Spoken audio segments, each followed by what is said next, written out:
Ang pangangaral ni Juan na tagapagbautismo. Noong 15 taon ng paghahari ni Emperador Tiberius, nagsalita ang Diyos kay Juan na anak ni Zacarias doon sa ilang. Si Poncio Pilato ang gobernador noon ng Judea, si Herodes naman ang pinuno ng Galilea, at ang kapatid niyang si Felipe ang pinuno ng Iturea at Trachonitis, at si Lisanias naman ang pinuno ng Abilenia. Ang mga punong pari noon ay sina Anas at Caifás. At dahil sa sinabi ng Diyos kay Juan, nilibot niya ang mga lugar sa magkabilang panig ng ilog ng Jordan. Nangaral siya sa mga tao na kailangan nilang pagsisihan ng kanilang mga kasalanan at magpabautismo para patawarin sila ng Diyos. Sa ginawa niyang ito, natupad ang isinulat ni Propeta Isaias. Maririnig ang sigaw ng isang tao sa ilang na nagsasabi, "Ihanda ninyo ang daan para sa Panginoon. Tuwirin ninyo ang mga landas na kaniyang dadaanan. Tambakan ninyo ang mga mababang lugar at patagin ang mga bundok at burol.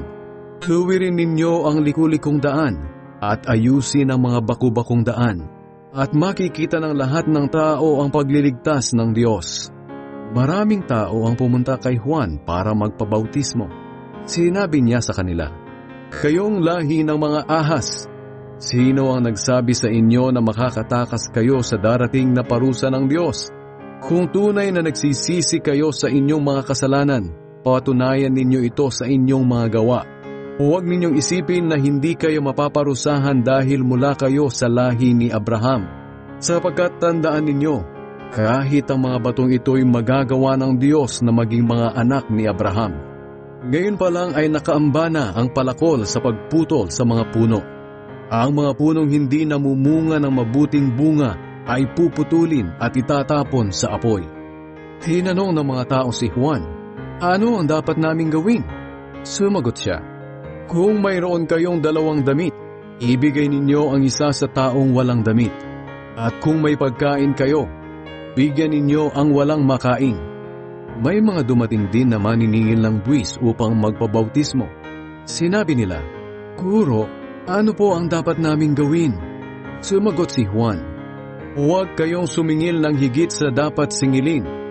May mga sundalo ring nagtanong sa kanya, "Kami naman po, ano ang dapat naming gawin?"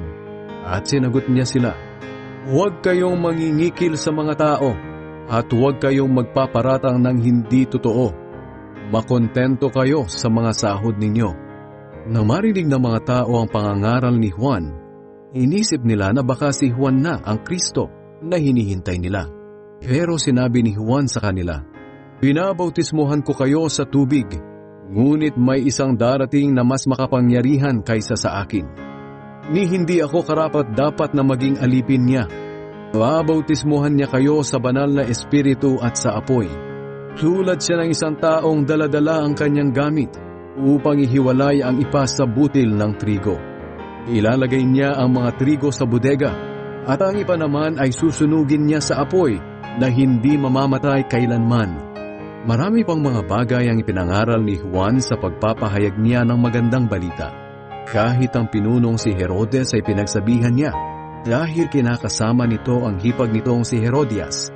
At dahil sa iba pang mga kasamaang ginawa nito, sa bandang huli, nadagdagan pa ang kasalanan ni Herodes dahil ipinabilanggo niya si Juan.